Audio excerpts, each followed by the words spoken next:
Le paysan. Le soc de la charrue heurte encore une fois un caillou. Ces maudits cailloux. Il les a pourtant enlevés quand l'année dernière il a retourné le terrain. Ils forment un tas et délimitent le début et la fin de parcelles. Malgré tout, il y en a toujours. Ce champ, il l'a obtenu après de nombreuses palabres avec son voisin. Avec toutes ces pierres, il l'a encore payé trop cher. L'animal avance péniblement dans les sillons qu'il connaît par cœur.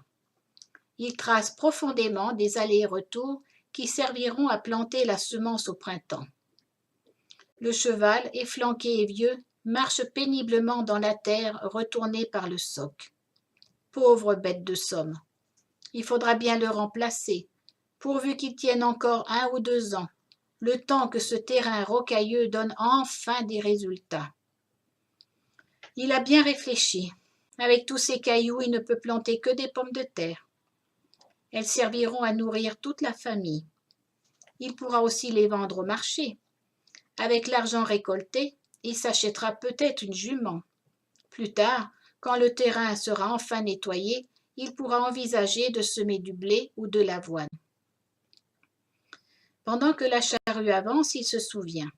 Il est né dans une famille de paysans très pauvres. Alors il sait bien que la terre est précieuse et qu'il faut la travailler en douceur. Au loin, la cloche du village sonne. L'animal tourne la tête vers son maître, comme pour lui dire que c'est l'heure de rentrer à la maison. Ils sont fatigués tous les deux, et pourtant le travail n'est pas fini. L'entretien de la ferme l'attend. La liste des tâches est grande à croire que cette journée ne finira jamais. À la nuit tombée, il passe enfin le seuil de sa maison. Une bonne odeur de soupe parfume la pièce. Dans l'âtre, le feu commence à s'éteindre. Il se précipite pour mettre une nouvelle bûche. D'habitude, sa femme a mis le couvert et l'attend. Mais ce soir, il la retrouve dans l'alcôve au fond du lit. Elle transpire. Les douleurs de l'enfantement l'ont prise en début d'après-midi et seule, elle supporte les contractions qui lui broient le ventre.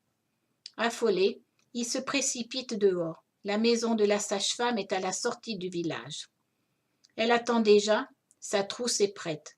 C'est la pleine lune et elle sait par expérience qu'un enfant va naître. Vite, des bassines d'eau chaude et des linges propres. Elle a l'habitude, c'est elle qui a donné la vie à presque tous les enfants du village. Un vagissement, un petit cri dans la nuit, l'avertit que son enfant est là. Un fils? Non, une fille. Dommage, il l'imaginait déjà en train de l'aider à pousser la charrue dans les champs. Son père s'appelait Joseph. Alors sa première fille, il l'appellera Joséphine. C'était mon arrière-grand-mère. Je lui dédie ce recueil de nouvelles et je vous donne rendez-vous sur mon blog, le journal de Véronique, pour d'autres histoires. À bientôt.